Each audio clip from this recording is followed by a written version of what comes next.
Hello everyone and welcome to the new lecture of FRB 2.0 जिसमें कि आज से हम लोग स्टार्ट करने वाले एक नया subject and that is history. जैसे कि मैंने आपको बताया था कि हम लोग हिस्ट्री में मॉडर्न हिस्ट्री से स्टार्ट करेंगे, एशियन मिडाइवल भी करेंगे, बट सबसे पहले मॉडर्न हिस्ट्री से स्टार्ट करेंगे considering the importance of the modern history.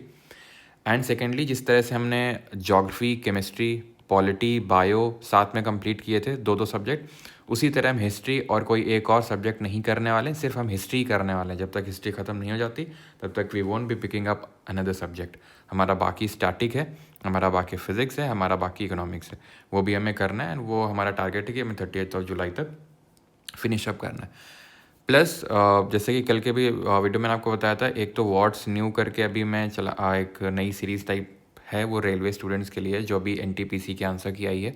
उसमें जो नए नए अच्छे अच्छे क्वेश्चंस आए वो सिर्फ मैं करवाने वाला हूँ, ना कि पूरे क्वेश्चंस करवाने वाला हूँ, सो दैट कि आपको भी अगर देखना है उस सीरीज़ को, देखना इन द सेंस कि भाई कौन से नए सेट ऑफ क्वेश्चंस आए, क्योंकि नए सेट ऑफ क्वेश्चन मतलब बढ़िया सेट ऑफ क्वेश्चंस, बढ़िया मतलब टफ क्वेश्चंस जो हम लोगों ने अक्सर नहीं उसको पढ़ते हैं, वो वाले क्वेश्चंस हम कवर करेंगे, क्योंकि NTPC में काफ़ी कायदे के सवाल पूछे गए हैं काफ़ी सारे, है ना।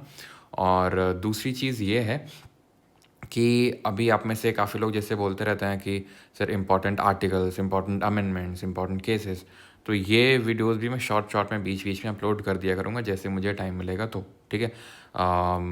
ऐसा रखेंगे उसमें कि जैसे मैंने वीडियो अपलोड कर दी, PDF तो आपको मिल ही जाएगा बढ़िया फॉर्मेट में, सो दैट आप कभी भी उसको रिवाइज कर सकते हो। प्लस नहीं होगा तो उसकी एक छोटी सी क्विज भी बना देंगे, सो दैट आप तुरंत उसको हाथों हाथ उसको प्रैक्टिस भी कर सको कि हाँ तुरंत वो आपको टॉपिक समझ आ गया कि नहीं, है ना। तो बाकी इस तरह के जो अभी मेरे दिमाग में चल रहे हैं जो टॉपिक हैं वो हैं, एक तो इम्पॉर्टेंट जैसे कि अमेंडमेंट, हो सकता है आज ही मैं वीडियो इस पर दे दूँ आपको इम्पॉर्टेंट अमेंडमेंट्स पे। देन इसके बाद इम्पॉर्टेंट जैसे हमारे केसेस होते हैं वो, इम्पॉर्टेंट आर्टिकल्स होते हैं वो। कि आप लोगों के दिमाग में कोई टॉपिक हो, आपको लग रहा हो कि सर इस पर वीडियो दे दीजिए शॉर्ट सा, ठीक है, सो दैट चीज़ें समराइज हो जाएं, तो आप बता दीजिएगा। ओके, स्टार्ट करते हैं। आज का हमारा टॉपिक है एडवेंट ऑफ यूरोपियंस, यानी यूरोपियों का भारत में आगमन, ठीक है। ये हिंदी में कहाँ गया, ये रहा, ठीक है, ये हिंदी में यूरोपियों का आगमन। सबसे पहले कौन से यूरोपियन पावर्स आए हमारे इंडिया में? पोर्चुगीज़ आए। 1498 में सबसे पहले आना हुआ वास्को डी गामा का, ठीक है।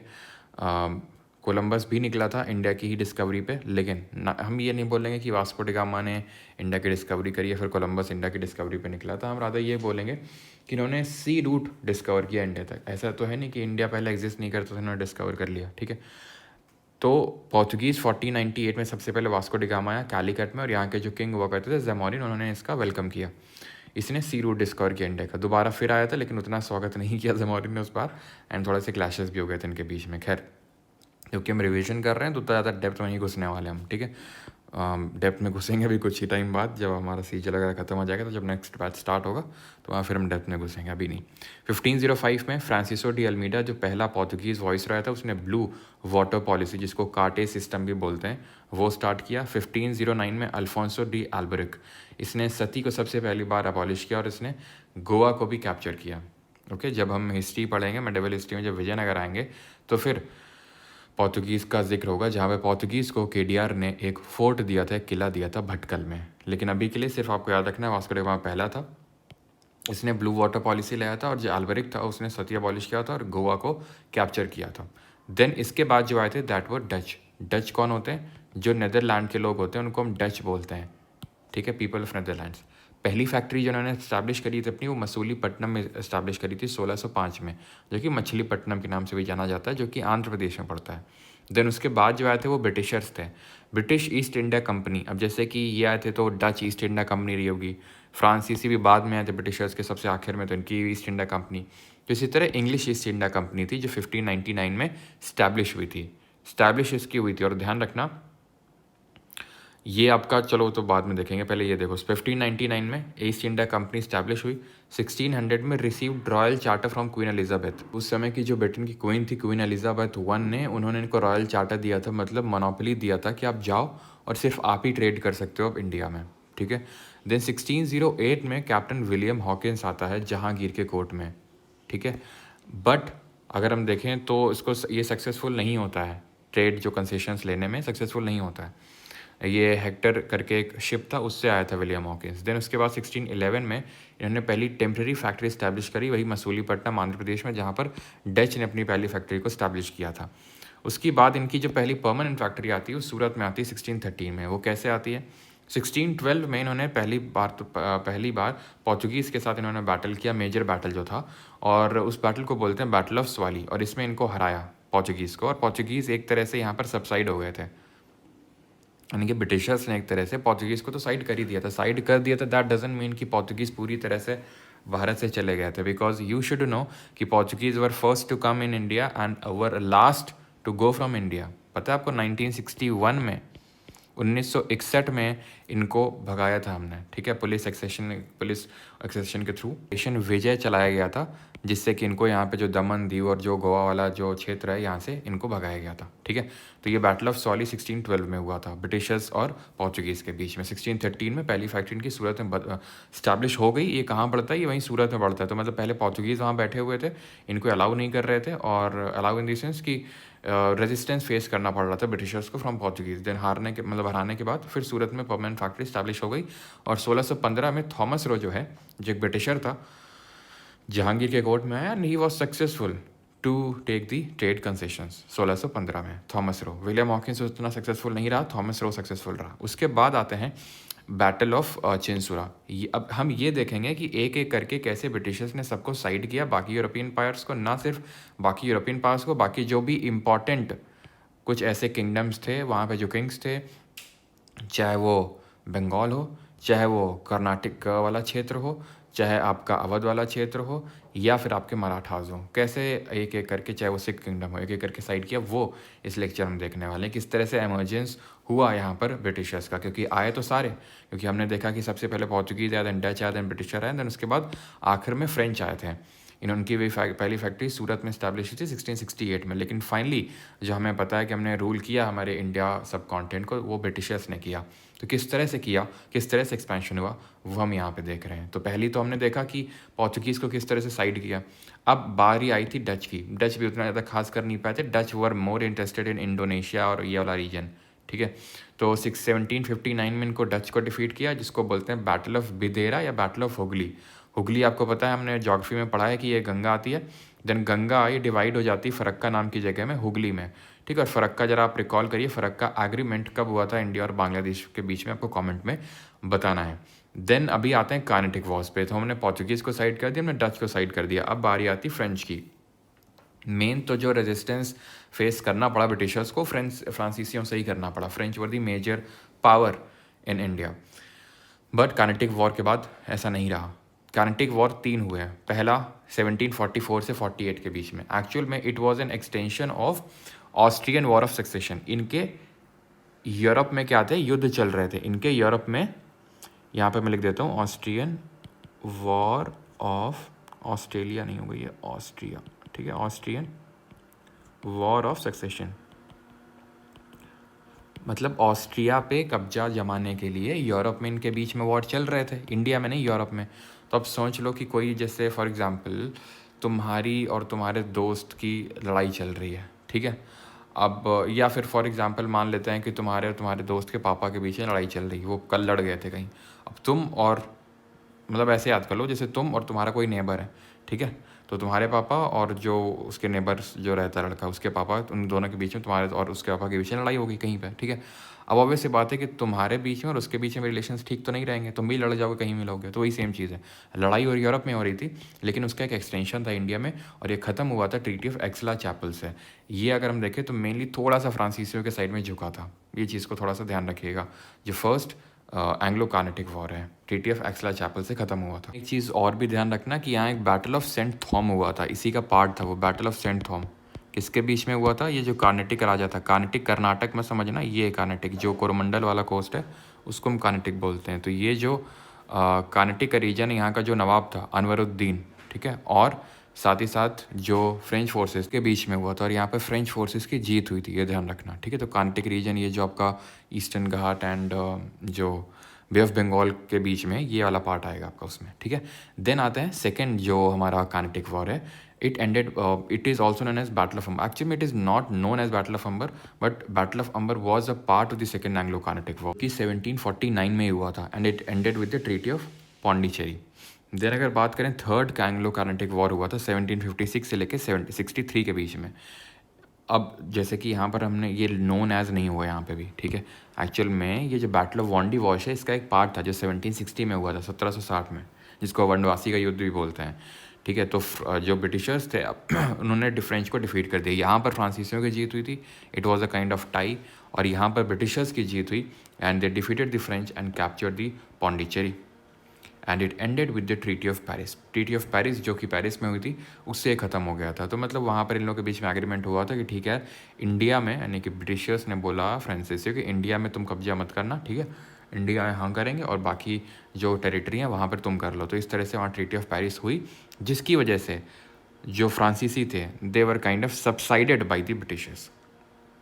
किसने क्या लीड किया, तो ध्यान रखना ब्रिटिश फोर्सेस को थर्ड जो कार्नेटिक वॉर था, थर्ड वाला इंपॉर्टेंट है कि यहाँ पर British forces were led by sir Eyre Coote और फ्रेंच फोर्सेस को लीड कर रहे थे कॉन्टे डे लैली। तो ऐसे याद कर लो, लैली को कूट दिया किसने, ब्रिटिशर्स ने। ऐसे करके आप याद रख सकते हो। देन आते हैं बंगाल में। अब यहाँ से इंपॉर्टेंट चीज़ें, आपकी बहुत इंपॉर्टेंट चीज़ें स्टार्ट होती हैं। ये मतलब ऐसा हो ही नहीं सकता है कि आपसे वो बैटल ऑफ प्लासी या बैटल ऑफ बक्सर के बारे में ना पूछे, चाहे कोई भी आपका एग्जाम ले, चाहे विंटर टेंडर कोई भी हो जाए, लेकिन ये बैटल्स तो ज़रूर पूछेगा आपसे, ठीक है। तो बंगाल में क्या सीन चल रहा था, तो एक्चुअल में बंगाल हो गया, अवध हो गया और हैदराबाद है, ये 3 सेपरेट इंडिपेंडेंट किंगडम्स निकल के आए थे after the decline of Mughals. तो बंगाल में जो पहला नवाब बना वो मुर्शिद कुली खान बना, ठीक है। उस टाइम पे 1717 की बात सॉरी, तो उस टाइम 1717 की बात है कि फारूक सियार ने गोल्डन फरमान जारी किया था 1717 में, जिसके तहत ब्रिटिशर्स को अलाउ कर दिया गया था कि वो टैक्स फ्री ट्रेड कर सकते हैं, ड्यूटी फ्री ट्रेड कर सकते हैं बंगाल रीजन में, और साथ ही साथ दस्तख्त भी इशू कर सकते हैं। दस्तख्त आर काइंड ऑफ पासेस, ठीक है, वो भी इशू कर सकते हैं, जिसका मिस यूज़ फिर कंपनी के जो वर्कर्स इन्होंने स्टार्ट कर दिया था, ठीक है। तो ये गोल्डन फरमान ही एक मेन रीज़न बनता है कि क्यों बैटल ऑफ प्लासी होता है, देन उसके बाद क्यों बैटल ऑफ बक्सर होता है। क्योंकि पहला नवाब मुर्शिद कुली खान था, उसके कई सालों बाद, ठीक है, उसके कई सालों बाद एक नवाब आता है जिसका नाम था अली वर्दी खान, ठीक है। अब ये जो अली वर्दी खान था, अली वर्दी खान का जो पोता होता है उसका नाम था सिराजुद्दौला, ठीक है, गलत लिखा हुआ है यहाँ पे, ठीक है, सिराजुद्दौला उसका नाम था। तो उसने ब्रिटिशर्स से बोला, भाई देखो जो गोल्डन फरमान इशू किया था फारूक सियार ने 1717 में, अब हम उसके 40 साल बाद आ चुके हैं, फारूक सियार तो रहे नहीं, तो कायदे से अब टैक्स वैक्स भरना शुरू कर दो। ब्रिटिशर्स को यह बात सही नहीं लगी, और यहाँ तक कि ब्रिटिशर्स जो फोर्ट विलियम था उस पर क्या करने लगे, उस पर फोर्टिफिकेशन यानी कि दीवार वगैरह बनाना उसको शुरू कर दिया, घेराबंदी।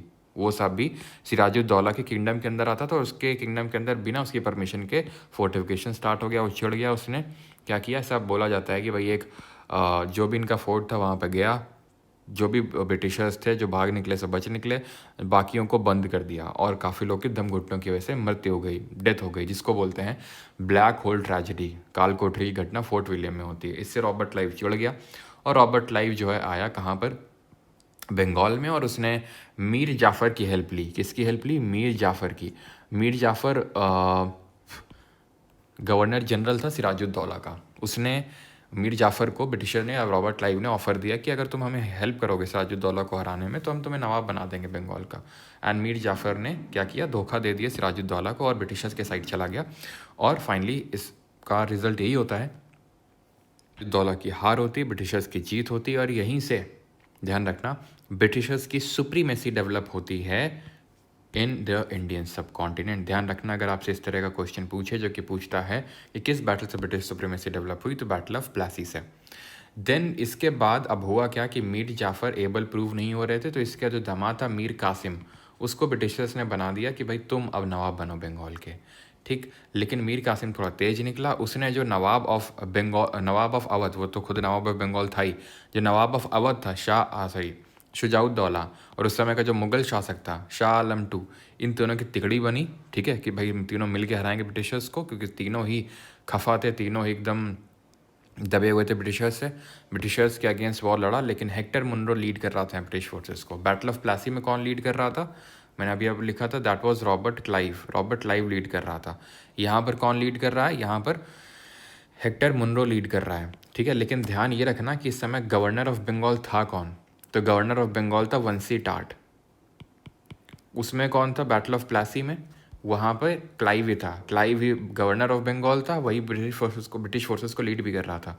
यहाँ मुंशी टाट गवर्नर था, लीड कौन कर रहा था, हेनरिक्टर मुनरो कर रहा था। लेकिन इसके बाद ये हुआ कब बैटल, ये हुआ 1764 में, 1764 में।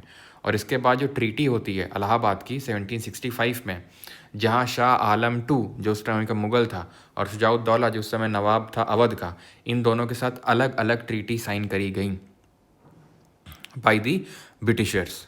और ये जो ट्रीटी साइन करी थी ये रॉबर्ट क्लाइव ने बिठा के करी थी, ध्यान रखना। लीड किसने किया, मुनरो ने। गवर्नर कौन था, बंसी टाट। बैटल ऑफ ये इलाहाबाद की ट्रीटी किसने साइन करी, रॉबर्ट क्लाइव ने करवाई। यहाँ पे ट्रीटी में हुआ क्या था, तो शुजाउद्दौला था, who was the Nawab of Awadh. इसको बोला गया था कि तुम जो इलाहाबाद है, ठीक है, और जो कारा है वो दे दो तुम मुगल को, पहली बात। दूसरी बात, 50 लाख रुपए में दे दो। क्यों, क्योंकि जो तुमने ये वॉर हमारे खिलाफ लड़ा है, हमने तो लड़ा नहीं था, तुम्ही को चुल मची थी, तो हमारा खर्चा इतना हुआ, खर्चा दे देना हमारे, ठीक है। देन जो दूसरी टीटी साइन करी शाह आलम टू से, इससे बोला कि भाई जो दीवानी राइट्स हैं, यानी right to collect the revenue of Bengal, Bihar and Orissa, ठीक है, बंगाल, बिहार एंड उड़ीसा, इनके दीवानी राइट्स हम ले लेंगे और बस तुम्हें 26 लाख रुपए का एनुअल पेमेंट कर दिया करेंगे, ठीक है। साथ ही साथ जो निज़ामत फंक्शंस हैं ये क्या हैं, ये आपके, आप ये मान लो कि दीवानी राइट्स ले लिए यहाँ पर, ठीक है, दीवानी राइट्स। और जो निज़ामत फंक्शंस हैं, निज़ामत मतलब जो पुलिस फंक्शंस होते हैं, वो निज़ामत फंक्शंस ब्रिटिश ही परफॉर्म करेंगे, लेकिन उसके लिए जो ना ये मुग़ल है उसको 53 लाख रुपए देने होंगे, ठीक है, उसको मैनेज करने के लिए। तो इसी को बोलते हैं dual government in Bengal. And ये डुअल गवर्नमेंट जो बंगाल में स्टार्ट करने का क्रेडिट जाता है ये क्लाइव को जाता है, रॉबर्ट क्लाइव को। And this was ended by, इसको ख़त्म करने का क्रेडिट जाता है वॉरेन हेस्टिंग को। वॉरेन हेस्टिंग्स ने इसको ख़त्म किया था 1772 में, 1772 में। क्लियर है ये पूरा पिक्चर प्लासी और बक्सर का, ठीक है। दोनों में किसकी जीत हुई, ब्रिटिशर्स की जीत हुई। देन आते हैं अभी हम कहाँ पर, अभी आते हैं मैसूर पे। तो मैसूर की कहानी कुछ ऐसी है कि मैसूर किंगडम कुछ यहाँ पे था। यहाँ पर वोडेयार डायनेस्टी का ओरिजिनल रूल हुआ करता था, जो कि एक हिंदू शाही डायनेस्टी थी, लेकिन उसी में एक मिलिट्री कमांडर हुआ जिसका नाम था हैदर अली। और वह हैदर अली काफ़ी मतलब एबल कमांडर, तो धीरे धीरे उसने पूरी वोडेयार डायनेस्टी को रिप्लेस करके खुद की डायनेस्टी यहाँ पर स्टैब्लिश कर ली मैसूर में। तो यहाँ पर 4 सीरीज़ ऑफ वॉर होते हैं मैसूर और अंग्रेज़ों के बीच में, दैट इज़ ब्रिटिशर्स के बीच में। पहला वाला जो वॉर होता है 1767 से लेके 69 के बीच में होता है, और यहाँ पर मैसूर वालों की जीत होती है। It ended with the treaty of Madras. Second वाले में देखें तो इसमें भी लीड कर रहा था हैदर अली, लेकिन हैदर अली की डेथ हो जाती है बीच में ड्यू टू कैंसर। तो उसकी वजह से टीपू सुल्तान जो उसका लड़का था, देन वही बीच में लीड करने लगता है सेकेंड एंग्लो मैसूर वॉर को।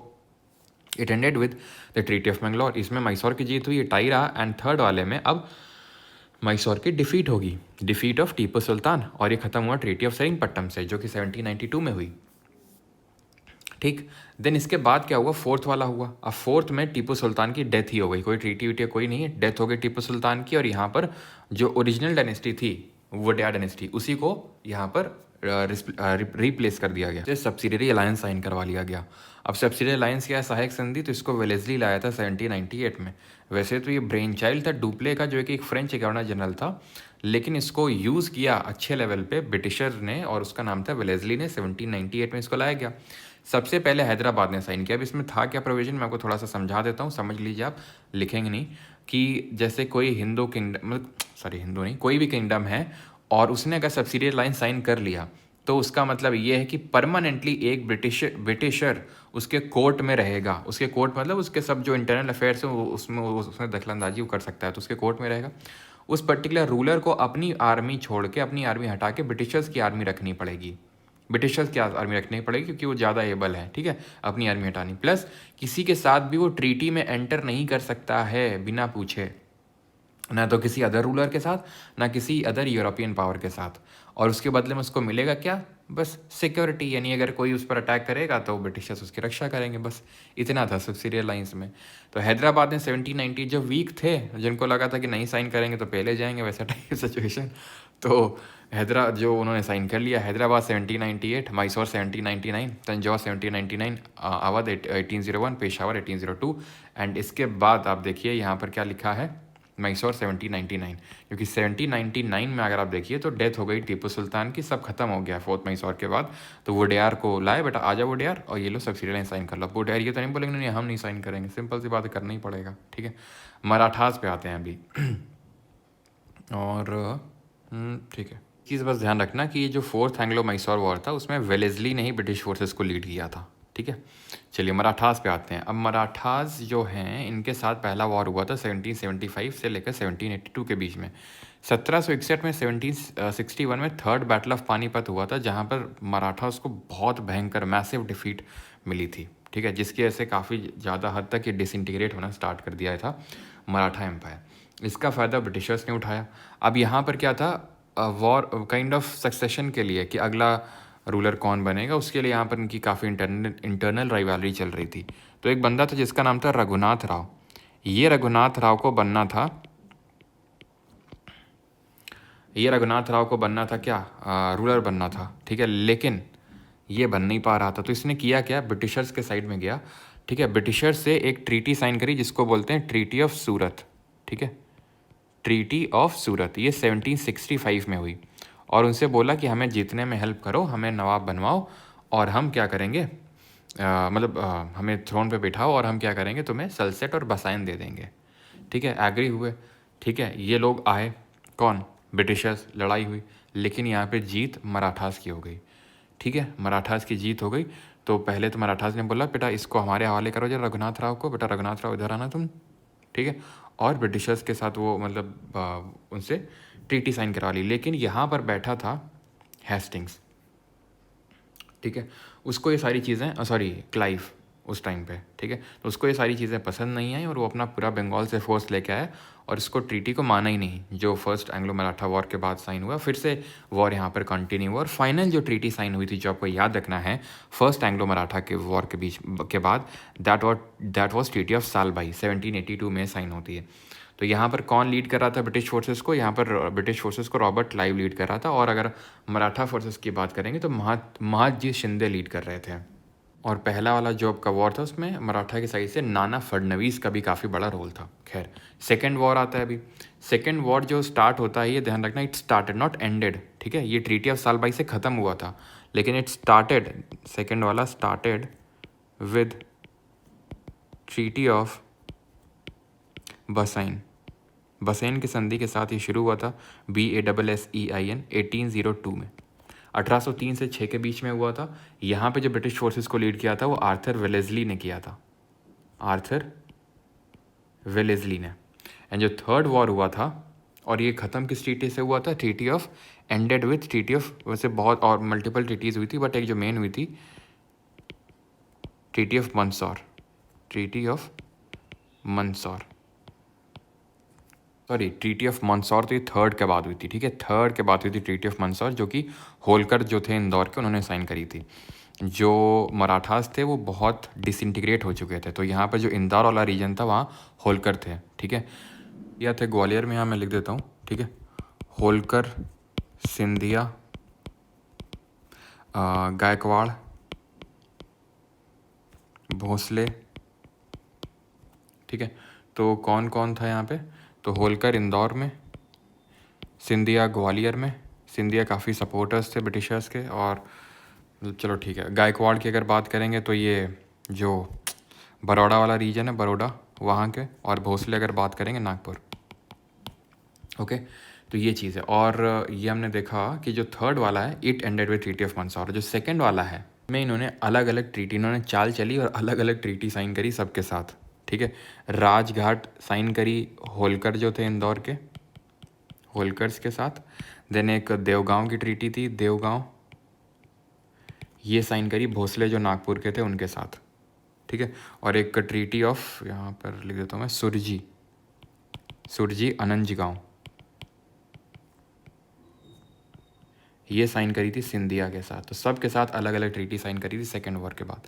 थर्ड वाला जो स्टार्ट हुआ था, ये तो जैसे ट्रीटी ऑफ बसाइन, थर्ड वाला जो है काफ़ी रीजंस की वजह से स्टार्ट हुआ था, जिनमें एक को हम बोलते हैं पिंडरी वॉर। पिंडरी वॉर क्या है, पिंडरी एक काइंड ऑफ ट्राइब हुआ करती थी, mix of many religion, Hindu भी, मुसलमान भी, अफगान भी, सिख भी, जाट भी, सब थे, ठीक है। तो ये मराठा के लिए काम करते थे। अब मराठा धीरे धीरे धीरे धीरे पूरी तरह से ब्रिटिशर्स के कंट्रोल में आ चुके थे। बाजीराव दी सेकंड उस टाइम पे पेशवा थे, ठीक है। तो बाजीराव दी सेकंड उस टाइम पे पेशवा थे और उनको भी बात जम नहीं रही थी। एक तो पिंडरीज के खिलाफ जो एक्शन लिया जा रहा था, पिंडरीज जो है रेड कर रहे थे ब्रिटिशर्स को ही, तो पिंडरीज को दबा रहे थे ब्रिटिशर्स, ठीक है, इनको पूरी तरह से दबा दिया। तो ये चीज़ मराठास को पसंद नहीं आई, प्लस बहुत ज़्यादा जो एक्सेसिव कंट्रोल जमा रहे थे ब्रिटिशर्स इन दी मराठा किंगडम। तो ये बाजीराव टू उस टाइम के जो पेशवा थे उनको पसंद नहीं आ रही थी। इस वजह से थर्ड एंग्लो मराठा वॉर होता है 1817 से 1818, एक साल चलता है और मंदसौर की ट्रीटी से ख़त्म हो जाता है और यहाँ पर कुछ बचता नहीं, मराठा पूरी तरह से ख़त्म हो जाता है यहाँ पे।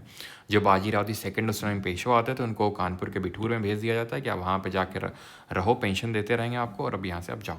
तो पूरा यहाँ से मराठा वाला भी काम ख़त्म हो जाता है यहाँ से, ठीक है। मतलब जो कन्फेडरेसीज थे, जैसे मेन तो जो पूना में जो पेशवा बैठते थे उनको तो बिठूर भेज दिया गया कानपुर, और बाकी होलकर, भोसले, गायकवाड़ ये सब अपना अपना वहाँ पे ब्रिटिशर्स के क्योंकि सपोर्ट में थे तो वो रूल कर रहे थे अपना वहाँ पे, ठीक है।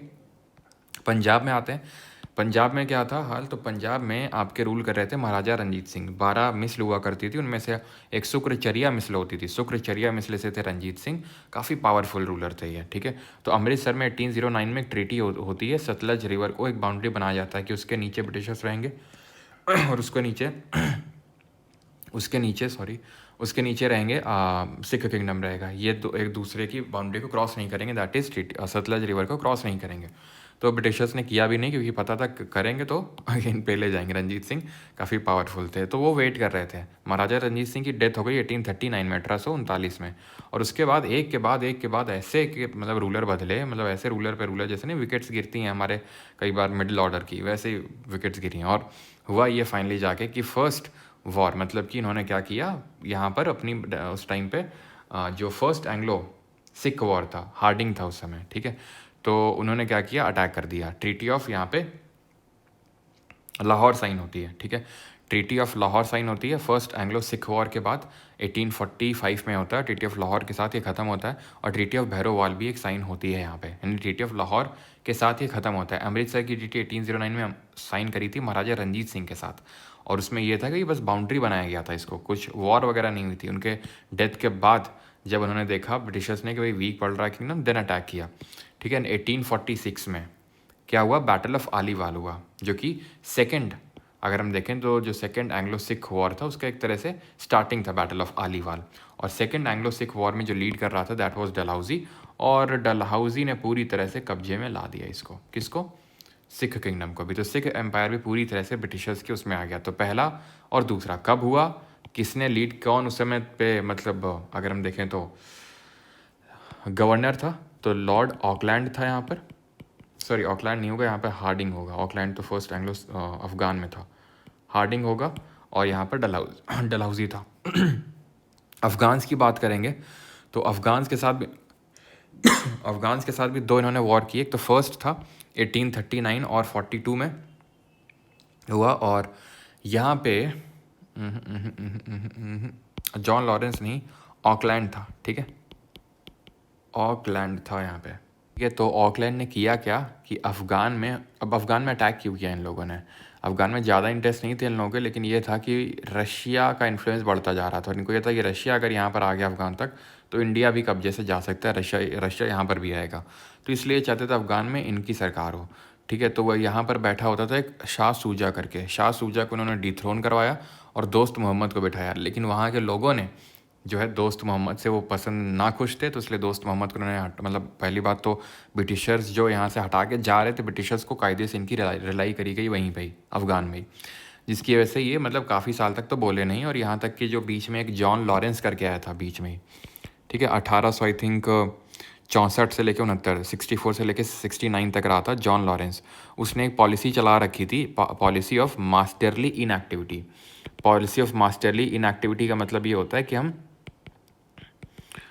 इनएक्टिविटी कि हम अफ़गान अफेयर्स में इंटरफेयर नहीं करेंगे। देन उसके बाद ये फिर करते हैं, सेकेंड एंग्लो अफ़गान वॉर होता है। और यहाँ पर जो रूलर होता है, मतलब गवर्नर जनरल होता है, वो लिटन होता है, ठीक है, लिटन, क्योंकि 1879 का टाइम चल रहा है। और इस समय गवर्नर जो जनरल था, अब बंगाल का कि इंडिया का बिकॉज हमें पता है, हम पहले पढ़ चुके 1833 में governor general of Bengal governor general of India बन चुका था। तो लिटन जो था वो लिटन फाइनली मतलब इसमें उस टाइम पे गवर्नर जनरल था, उसके टाइम पे ये होता है second Anglo Afghan war, treaty of Gandamak की साइन होती है, और ये भी बहुत ज़्यादा ऐसा कोई ब्रिटिश विक्ट्री यहाँ पर भी नहीं मिलती। और जो थर्ड होता है, जो फाइनल होता है, वो 1919 में होता है, थर्ड एंग्लो अफगान वॉर। इस समय तो आप गेस कर ही सकते हो कौन वॉइस रहा था। याद है आपको 1919 में गवर्नमेंट ऑफ इंडिया एक्ट आया था, जिसको मॉन्टैग चेल्मसफोर्ड रिफॉर्म्स या फिर चेल्मसफोर्ड रिफॉर्म बोलते हैं। क्यों बोलते हैं? क्योंकि मॉन्टैग उस समय सेक्रेटरी था और जो चेल्मसफोर्ड था वो क्या था, वॉइस रहा था, तो वही होगा। ठीक है, तो अफगान वाला हो गया।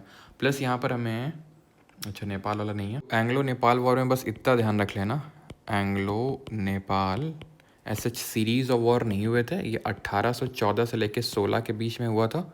और ये ट्रीटी ऑफ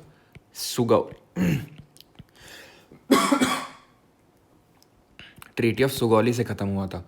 फर्स्ट एंग्लो जो मराठा था वो सालबाई से ख़त्म हुआ था, और ये सुगौली से। और ऐसे ही एंग्लो बर्मीज़ के अगर बारे में बात करेगा, बर्मा किसका पुराना नाम है? तो ये म्यांमार का पुराना नाम है। तो इसमें बस पहला वाला ध्यान रखना, वही इंपॉर्टेंट है कि जो फर्स्ट वाला है ये हुआ था 1824 से लेकर 26 के बीच में। एंड ये यंदाबू की जो ट्रीटी हुई थी, ट्रीटी ऑफ यंदाबू, उससे ख़त्म हुआ था। और यहाँ ब्रिटिश फोर्सेस को लीड किया था अर्कीबाल्ड कैम्पबेल ने।